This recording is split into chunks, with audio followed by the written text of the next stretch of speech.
जिनके और अपने गए हैं वो किस कोर्ट में जाएं, लेकिन कह रहे हैं पाकिस्तान से ही आए थे टेररिस्ट। लेकिन भारत की सरकार के नतीजे सही ही हैं। पुलवामा के बारे में कोई जानकारी नहीं मिली। इस आतंकी घटना की जानकारी क्षण भर में कैसे पता चल गई? पुलवामा वाली घटना का पता क्यों नहीं चला? लश्कर तैयबा ने जिम्मेदारी ली है कि हमने देखिए, कराया है। तो उनकी इज्जत आतंक की दुनिया में बढ़ जाए। लगभग 231 आदमी मारे गए। कि धर्म पूछकर मानना, इसे क्या कहेंगे आप? है कि ये सरकार से चूक हुई है। इंटेलिजेंस ने बताया था कि ऐसा कुछ बड़ा घटने वाला है, उसको नजरअंदाज करा गया। आर्मी की 83,000 पोस्ट खाली हैं, तो आप अपने घर के चारों तरफ चौकीदार लगा दे। हाँ, नहीं, हमें किसी दुश्मन ने सामने से मारा है कि हे भगवान, ये आतंकी घटनाएं रोज घटे जिससे मैं कुर्सियों पर बैठा रहूं।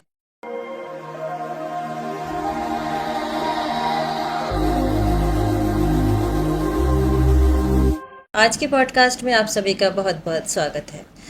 साथियों, 22 अप्रैल 2025 को पहलगाम में जो घटना हुई उसको वर्णन करना उसका बार बार वाकई दिल दुखाने वाली बात है।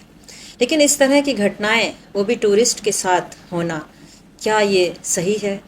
हम जो टैक्स का पैसा भरते हैं, क्या वो हमारी सुरक्षा में काम नहीं आएगा, या यूं ही हम कहीं भी मार दिए जाएंगे? बहुत बड़ा सवाल है और सरकार से पूछना बनता है। हमारे साथ एक्सपर्ट हैं श्री विश्वात्मा जी, जो कि सामाजिक मुद्दों पर काम करते हैं। आप एक पुनर्जागरण यात्रा भी निकाल रहे हैं और आपने दर्जनों किताबें लिखी हैं इन्हीं सामाजिक मुद्दों को लेकर, सामाजिक समस्याओं को लेकर, साथ ही देश की समस्याओं को लेकर। जिन समस्याओं का हमारी तरफ ध्यान भी नहीं जाता उस पर आप बात करते हैं। तो हमने अपने स्टूडियो में आपको आमंत्रित किया है कि हम इस पहलगाम घटना के बारे में कुछ चर्चा करें। आपका बहुत बहुत स्वागत है सर। पहलगाम में जो हुआ सबको मालूम है कि किस तरह से हुआ, जो नहीं होना चाहिए था। क्या कहेंगे आप इस पर? देखिए, बहुत दुखद घटना है और स्तब्ध कर देने वाली घटना है। हमें लगता है कि इस घटना से केवल भारत ही स्तब्ध नहीं हुआ है, पूरी दुनिया स्तब्ध हुई है। और मैंने तो भारत के पड़ोसी देशों को भी सुना है कि उन लोगों ने भी इस घटना से बहुत आहत हुए हैं। खुद पाकिस्तान की सरकार ने भी इसको कंडेम किया है और इसकी निंदा की है कि इस तरह की घटनाएं नहीं होनी चाहिए।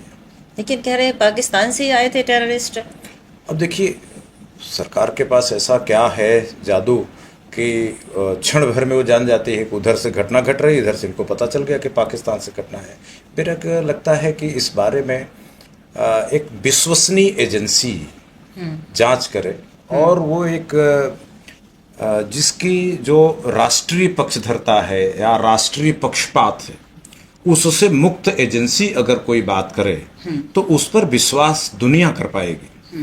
भारत की सरकार कहेगी और भारत के लोग मान लेंगे तो स्वाभाविक है, लेकिन भारत की सरकार के नतीजे सही ही हैं। इस बात का विश्वास लोग कैसे करेंगे? क्योंकि अभी तक पुलवामा के बारे में कोई जानकारी नहीं मिली। जब आज कई साल बीतने के बाद भी पुलवामा कोई घटना कैसे घटी थी, अब तक वह घटना घटाने वाले हमारे जवानों की हत्या करने वालों के बारे में कुछ नहीं पता चला, किसी को सजा नहीं मिली। तो पहलगाम की घटना जो घटी है, इस आतंकी घटना की जानकारी क्षण भर में कैसे पता चल गई? और जो जरिया था पता करने का, उसी जरिए से, उसी तरीके से पुलवामा वाली घटना का पता क्यों नहीं चला? इसलिए लोगों को लगता है कि सरकार जो बोलती है वह अपने राजनीतिक दृष्टिकोण से और राजनीतिक नफा नुकसान के हिसाब से बयान देती है। वह इन्वेस्टिगेशन का नतीजा नहीं है, इतनी जल्दी जांच नहीं होती है। लश्कर तैयबा ने जिम्मेदारी ली है कि हमने कराया है। संसार में जितने भी आतंकी संगठन हैं, कोई कुछ भी कर दे वो बढ़ चढ़ करके जवाबदेही लेते हैं, क्योंकि जितने आतंकी संगठन हैं वो सोचते हैं कि जितनी बड़ी सी बड़ी घटना घटे, अगर वो श्रेय मुझे मिल जाए तो उनकी इज्जत आतंक की दुनिया में बढ़ जाएगी। अभी अभी पाकिस्तान में थोड़े दिन पहले बलूचिस्तान में ट्रेन को हाईजैक किया गया, उसमें लगभग 231 आदमी मारे गए और हजारों लोगों को हाईजैक किडनैप किया था, पूरी ट्रेन ही किडनैप किया था। तो उसमें भी कई लोगों ने क्रेडिट लेने की कोशिश की कि हमने किया। लेकिन अब पाकिस्तान की सरकार अगर कहती है कि साहब इन एजेंसीज ने, इन आतंकवादी संगठनों ने ये काम किया, तो उस पर विश्वास नहीं होगा। क्योंकि जितनी भी सरकारें आतंकी घटनाओं के बारे में बयान देती हैं, वो उनके राष्ट्रीय पूर्वाग्रह और राजनीतिक पूर्वाग्रह होते हैं। इसलिए आतंकी घटनाओं की, और अगर मान लो कि इस पर कोई विदेशी लिंक है, तो ये इसके लिए जांच की कोई ग्लोबल एजेंसी, वैश्विक एजेंसी बननी चाहिए जिसकी रिपोर्ट पर दुनिया भरोसा कर पाए। नहीं तो ये बातें आई गई होती रहती, इस तरह की आतंकी घटनाएं घटती रहेंगी। तो जो टूरिस्ट वहाँ थे, जाहिर सी बात है कोई अपने बचाव के लिए कोई हथियार तो लेकर गए नहीं थे। इस तरह से AK-47 लेकर एंट्री करना, बाकायदा उसको टारगेट करना, और सबसे बड़ी बात कि धर्म पूछकर मारना, इसे क्या कहेंगे आप? देखिए, ये जो मामला हुआ है इस बारे में हमारे जो किरेन रिजिजू मिनिस्टर हैं, उन्होंने तो साफ साफ कबूला है कि ये सरकार से चूक हुई है। हाँ। हमारी सुरक्षा एजेंसियों से चूक हुई है, ये उन्होंने विधिवत कबूला है। और ये बात साफ है, इसके लिए किसी जांच की जरूरत नहीं है कि जब 40 मिनट तक गोलीबारी होती है, 40 मिनट तक लोगों का नरसंहार होता है, और 40 मिनट तक कोई भी सुरक्षा एजेंसी वहां नहीं पहुंचती है। इसका सीधा सा मतलब था कि सुरक्षा एजेंसियां बेखबर हो गई थी और उन्हें लगा था कि अब सब कुछ ठीक ठाक है। इंटेलिजेंस ने बताया था कि ऐसा कुछ बड़ा घटने वाला है, उसको नजरअंदाज करा गया। मेरे को लगता है कि इंटेलिजेंस एजेंसियां जो अशांत क्षेत्र है, जहां इंसर्जेंसी है, इंटेलिजेंस एजेंसियां अपने इनपुट में आए दिन ये बातें बताती हैं कि कुछ घटने वाला है। वो बहुत बारी बातें बताती हैं, कुछ नहीं होता। तो इसलिए इंटेलिजेंस एजेंसियों के कहने पर वो लगातार सुरक्षा एजेंसियां अपने कार्रवाई करें, ये जरूरी नहीं है। इसीलिए चूंकि काफी दिनों से धारा 370 हटाने के बाद कोई बहुत बड़ी घटना नहीं घटी थी, तो स्वाभाविक है कि सुरक्षा एजेंसियां थोड़ा सा रिलैक्स हो गई थी, और उसी रिलैक्स के होने के कारण ये दुर्घटना घटी है, जिसको सरकार के मिनिस्टर ने माना है कि वो सरकार से चूक हुई है। तो 370 हटाना कारगर नहीं रहा क्या? नहीं, धारा 370 हटाने से, देखो, धारा 370 हटाने से कोई कारगर मतलब वहां आतंकी घटना नहीं घटेगी, इसलिए तो हटाया नहीं। वो एक तो राष्ट्रीय स्पिरिट थी, राष्ट्रवादी सोच थी, इसलिए हटाया गया। बहुत लोगों को नागवार गुजरी थी ये बात, और जिनको नागवार गुजरी थी, जो मानते थे कि भाई वो कश्मीर की आज़ादी के लिए, आप कश्मीर को अपना आज भी अलग देश मानते रहे, वो उसके लिए लड़ते रहे, और वो लोगों को तो बिल्कुल भी ठीक नहीं लगा था, और वो मौके की तलाश में थे, और सुरक्षा एजेंसियों के कारण वो मौका नहीं मिल पा रहा था। जब सुरक्षा एजेंसियां थोड़ी ढीली पड़ी तो उन लोगों ने रेकी किया होगा, देखा होगा कि हम यहाँ पर जा सकते हैं, आ सकते हैं, और लंबे समय तक फोर्स नहीं थी। हाँ। तो आज की बात नहीं, हो सकता लंबे समय से वहां फोर्स ना हो, इसलिए उन्होंने ताक अपनी रिहर्सल में और रेकी में कामयाब हुए तो ये घटना घटाई। तो इसमें सुरक्षा एजेंसियों की चूक तो है, लेकिन आतंकवाद को खत्म करना केवल सुरक्षा एजेंसियों का काम नहीं है। इसके लिए हमें व्यवस्थागत इंतजाम भी करने चाहिए, जिसके लिए सरकार कोशिशें नहीं करती। आर्मी की 83,000 पोस्ट खाली हैं, तो क्या माना जाए कि फोर्स की भी वहाँ कमी है? देखिए, मैं समझता हूं कि फोर्स, केवल फोर्स ही सुरक्षा का गारंटी नहीं हो सकती। फिर कैसे सुरक्षा होगी? आप दो पड़ोसियों में झगड़ा हो जाता है या गांव में झगड़ा हो जाता है, तो झगड़े से परिवार की सुरक्षा के दो तरीके हैं। एक तरीका तो ये है कि आप अपने घर के चारों तरफ चौकीदार लगा दे, बंदूकधारी लगा दे कि आप पर कोई हमला करने आया तो बच जाए। दूसरा तरीका यह है कि जिन लोगों से दुश्मनी हुई है उस दुश्मनी को दोस्ती में तब्दील कर दे।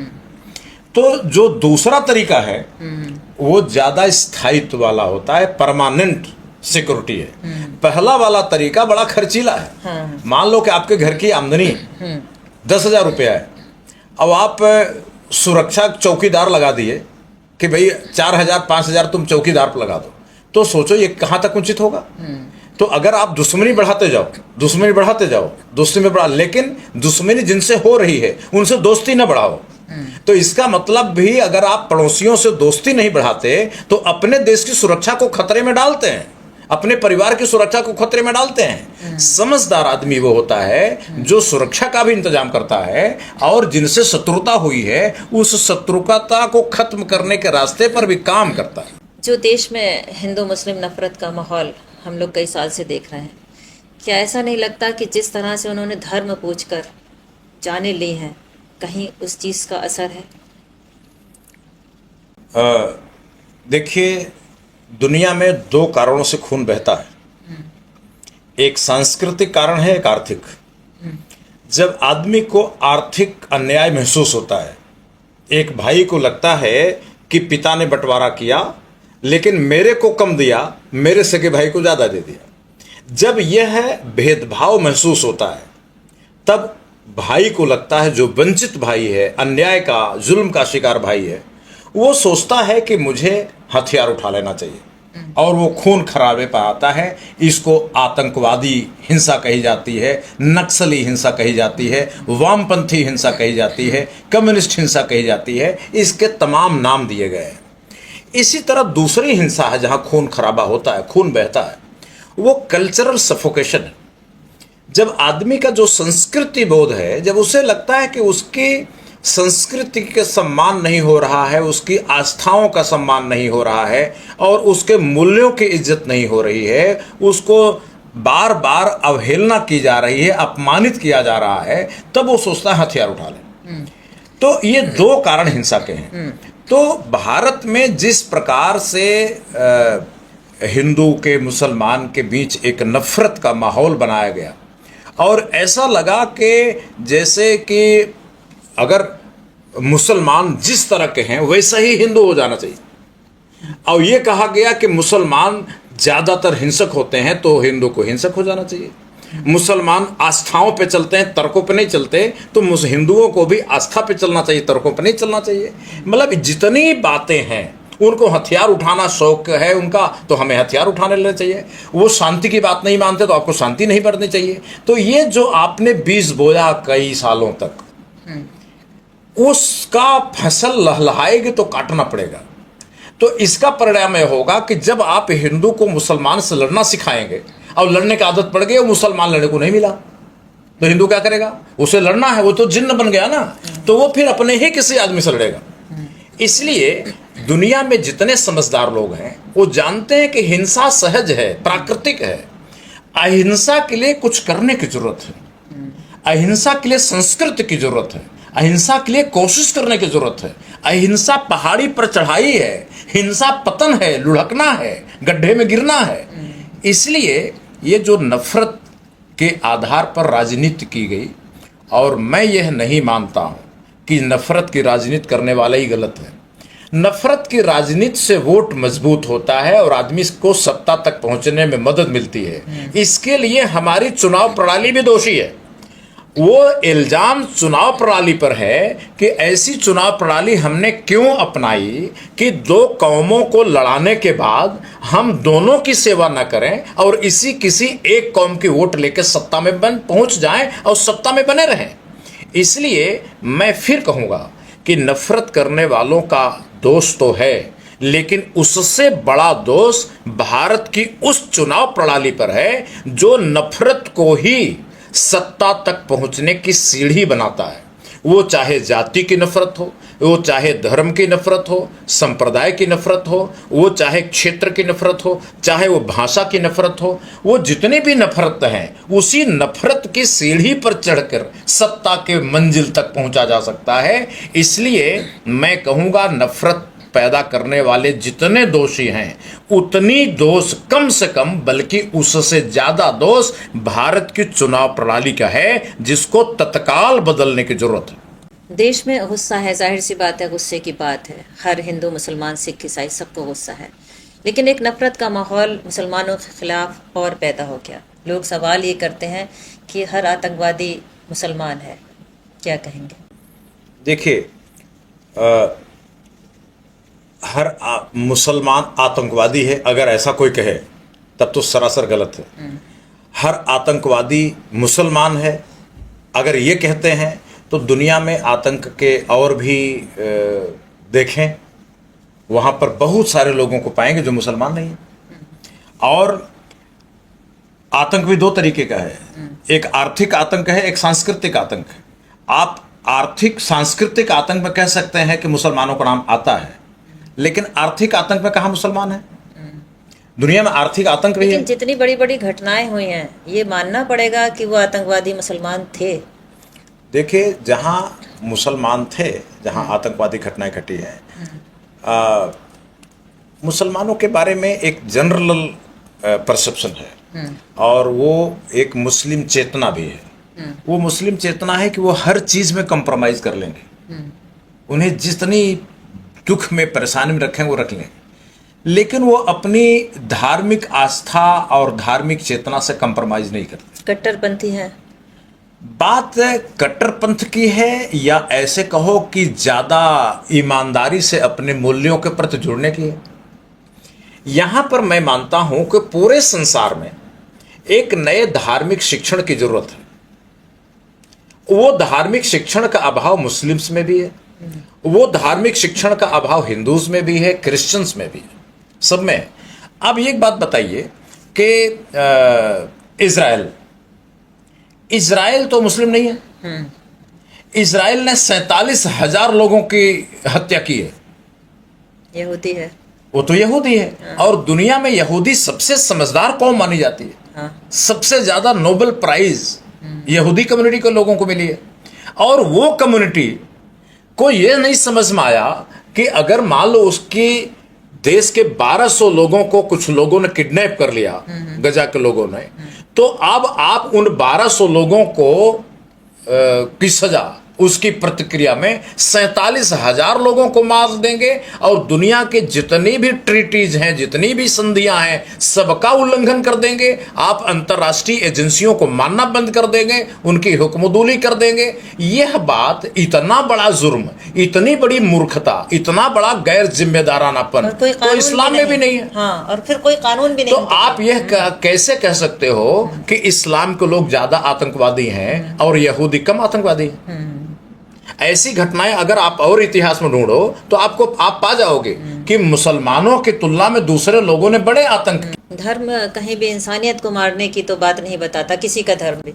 मैं समझता हूं कि दुनिया के हर धर्म से जो आपराधिक और हिंसक वृत्ति के लोग हैं, अपने धर्म से हिंसा की प्रेरणा लेते हैं। धर्म एक आईना है। इस्लाम, सनातन, क्रिश्चियन, यहूदी, बौद्ध, जैन, ये सब एक आईना है। उसमें अपराधी जाके अपनी तस्वीर देखता है और एक संत जाके अपनी तस्वीर देखता है। धर्म न तो हिंसा पैदा करता है, न अहिंसा पैदा करता है। व्यक्ति की अपनी जो आंतरिक मनोवृत्ति है, उस आंतरिक मनोवृत्ति को जस्टिफाई करने के लिए वो धर्म का सहारा लेता है। मुस्लिम भी ऐसा करता है, हिंदू भी ऐसा करता है, क्रिश्चियन भी ऐसा करता है, बौद्ध भी ऐसा करता है, सब लोग ऐसा करते हैं। जिस बौद्ध धर्म को हम सबसे बड़ा अहिंसा, संसार में अहिंसा का सबसे बड़ा पैरोकार मानते हैं, उस बौद्ध धर्म के मानने वालों ने कितनी बड़ी हिंसा की है, क्या नहीं करी? इसलिए मेरा कहना है कि हमें यह मानना चाहिए कि पूरी दुनिया में अभी हमारी जो राज्य व्यवस्था है, पॉलिटिकल सिस्टम है और इकोनॉमिक सिस्टम है, उसमें अन्याय की बड़ी गुंजाइश है। बहुत थोड़े लोगों को न्याय मिल रहा है हमारी अर्थव्यवस्था से और हमारी राज्य व्यवस्था से। बाकी लोग घुटन में हैं। जो घुटन में है उसमें दो तरह के लोग हैं। एक वो उस घुटन को, जुल्म को, अत्याचार को सह लेते हैं, और दूसरे वो हैं जो सोचते हैं कि इस जुल्म को, इस घुटन को सहने से अच्छा है कि खुद भी मर जाओ और मरते मरते दूसरों को मार के मरो। यही आतंक को पैदा करने वाली जहनियत है। इसलिए मैं मानता हूं कि केवल सुरक्षा एजेंसियों से आतंक नहीं जाएगा। बंदूकें बढ़ाने से बंदूकों को रोका नहीं जा सकेगा। जब तक जहां जहां अन्याय की गुंजाइश है, हर व्यक्ति को दुनिया में महसूस होना चाहिए कि उसके साथ न्याय हो रहा है। अगर उसको लगेगा कि उसके साथ न्याय नहीं हो रहा है, तो एक न एक दिन यह जो फीलिंग है, यह जो एहसास है, ये आतंक में बदलता है। कैसे ठीक होंगे ये हालात? हम ये मानते हैं कि इसके लिए यूनाइटेड नेशंस को, संयुक्त राष्ट्र संघ को अपग्रेड किया जाना चाहिए और उसको यूनाइटेड नेशनल गवर्नमेंट बनाया जाना चाहिए, और उसको इतने अधिकार देने चाहिए कि वो पूरी दुनिया में जहाँ जहाँ भी अन्याय हो रहा है उसको पॉइंट आउट करे, उसको समाधान करने की ताकत, जितनी भी अधिकार उसको चाहिए, डेलीगेट किए जाए। और जहाँ तक आतंक को रोकने का भारत के परिप्रेक्ष्य में जरूरत है, इसके लिए बहुत छोटा सा काम करने की जरूरत है। आतंक का परमानेंट इलाज हो जाएगा। भारत में कोई भी आतंकवादी घटना नहीं घटेगी, लेकिन एक काम करना पड़ेगा। वो क्या करना पड़ेगा कि जैसे यूरोपियन यूनियन के 27 देश पहले एक दूसरे को लड़ते थे, मरते थे, कटते थे, एक दूसरे में आतंकवाद फैलाते थे। पूर्वी जर्मनी पश्चिमी जर्मनी की लड़ाइयां बहुत प्रसिद्ध है, कितना एक दूसरे देशों को बर्बाद करने पर आमादा थे। लेकिन 27 देशों ने मिल करके एक पार्लियामेंट बना ली, एक सरकार कमिश्नरी बना ली, उन्होंने अपनी एक सिटीजनशिप की व्यवस्था बना ली, उन्होंने अपनी एक पुलिस बना ली, उन्होंने एक मिल करके एक सेना बना ली, उन्होंने मिल करके एक अपनी करेंसी नोट बना लिया। आज वो शांत भी है। अब कोई आतंकवादी घटना, एक देश दूसरे देश के लिए आतंकवाद को प्रायोजित नहीं कर रहा, स्पॉन्सर नहीं कर रहा। आज वो पीसफुली जी रहे और वो हमसे ज्यादा समृद्ध भी है। आज उनका यूरो डॉलर अमेरिका के डॉलर को मात दे रहा है। हम जब हर मामले में पश्चिमी देशों की नकल करते हैं, तो क्या यूरोपियन यूनियन जैसा दक्षिण एशियाई देशों का यूनियन हम नहीं बना सकते? अगर हम ऐसा नहीं करते तो हम बात कर रहे हैं। मैं सार्क से आगे की बात कर रहा हूं। सार्क तो केवल सांस्कृतिक और इकोनॉमिक दो ही मुद्दे पर बना था। हम इसको पॉलिटिकल और इकोनॉमिक और कल्चरल भी इसके अंदर जोड़ना चाहते हैं। जैसे भारत आज 30 प्रदेशों का यूनियन है, उसी तरह 7-8 देशों का एक और यूनियन बन जाए, उसकी एक राजधानी बन जाए, इन सभी देशों की एक सेना बन जाए, इन सभी देशों का एक चुनाव हो, उस चुनाव से उसकी संसद चुना जाए और संसद मिलकर एक प्रधानमंत्री बना दे, तो इन सभी की एक अदालत बन जाए। अगर सीमा संबंधी विवाद है भारत के, पाकिस्तान के, नेपाल के या बर्मा के या किसी भी देश के, बांग्लादेश के, जिसका सीमा संबंधी विवाद है, उस साउथ एशियन अदालत में जाके मुकदमा कर दे। इनके और अपने गए हैं, वो किस कोर्ट में जाएं, ऐसा भी तो कोई व्यवस्था होनी चाहिए। मैं इसीलिए तो कहता हूँ, हाँ। किस कोर्ट में जाएं? मान लो पहलगाम की उदाहरण लो। हाँ। पहलगाम की घटना घटी और भारत सरकार ने कहा कि पाकिस्तान का हाथ है। हाँ। कैसे पता चले पाकिस्तान का हाथ है? भारत सरकार जो कहेगी उसमें पूर्वाग्रह तो रहेगा। नहीं, हमें किसी दुश्मन ने सामने से मारा है, हमें नहीं पता है कि किसने मारा है, लेकिन वो जो पीड़ित है वो कहाँ जाए, किससे शिकायत करे? मैं यही तो कह रहा हूँ कि कहाँ जाए। इसके लिए ही तो मैं एक इंटरनेशनल पुलिस और इंटरनेशनल अदालत की बात कर रहा हूँ। वहाँ जा सकते हैं फिर। वहाँ वो है नहीं ना, कहाँ जाए? नहीं, वो जाए कहाँ? वो है कहाँ? इस तरह आपने पिछली बार कहा था कि इतने देशों में लड़ाई होती, वो कहाँ जाए मारे? जी हाँ, मतलब हमारे ऊपर आपने अटैक किया। हाँ। मेरे पास थाना तो होना चाहिए कि मैं जाकर मुकदमा लिखाऊं। अब हमारे आतंक से परेशान लोग हैं, मान लो इसमें पाकिस्तान का हाथ है, तो अब इसमें पाकिस्तान की सरकार को सजा कौन दे? क्या भारत सरकार दे सकती है? ये तो जंगली तरीका है। आपने मेरे घर पे आग लगाई और मैं आपके घर में आग लगा दूं, ये तो सभ्यता ही नहीं, तो जंगली तरीका है। तो फिर आप हमारे घर में दोबारा आग लगाओगे, फिर हम आपके घर में तिबारा आग लगाएंगे, आप मेरे घर में चौथी बार आग लगाओगे। इमोशन से खेलने वाली बात नहीं है ये कि हम ये कर देंगे, हम वो कर देंगे। आपने रणनीति जनता को कहाँ बताई कि क्या कर देंगे? मैं इसीलिए कहता हूं कि अगर आतंकवाद सत्ता में पहुंचने और सत्ता में बने रहने का जरिया है, तो ये पॉलिटिशियन कभी भी आतंकवाद को खत्म नहीं करेंगे। ये चाहेंगे कि हे भगवान, ये आतंकी घटनाएं रोज घटे, जिससे मैं कुर्सियों पर बैठा रहूं, हिंदू मुस्लिम और लोगों को झगड़ा कराता रहूं, और ये घड़ियाली आंसू भी बहाता रहूं कि जैसे लोगों के मरने से, लोगों के सिंदूर उजड़ने से मुझे बड़ा दुख हुआ है। ये घड़ियाली आंसू ये चाहते हैं पॉलिटिशियन को बहती रहे, और उनके इस घड़ियाली आंसू को देख करके जो देश के लोग हैं वो आहत होते रहें और उनके ईमानदारी का सबूत मांगते रहें। मैं मानता हूं कि जो भी सरकार, जो भी राजनीतिक दल आतंकवाद को खत्म करने का और युद्ध को खत्म करने का अंतर्राष्ट्रीय व्यवस्था नहीं बनाती, कम से कम भारत पाकिस्तान के परिप्रेक्ष्य में दक्षिण एशियाई यूनियन, जिसको कुछ लोग अखंड भारत भी कहते हैं, इस दिशा में नहीं बढ़ते, कोई इन सभी पड़ोसी देशों की एक साझी पुलिस नहीं बनाते, साझी जांच एजेंसी नहीं बनाते, साझी अदालत नहीं बनाते, तो हम ऐसे प्रत्येक दल, ऐसे प्रत्येक व्यक्ति, ऐसे प्रत्येक देश को यही मानेंगे कि वह अपने देश के लोगों को जानबूझ करके मरवा रहा है। बहुत बहुत शुक्रिया आपका इस मुद्दे पर बात करने के लिए।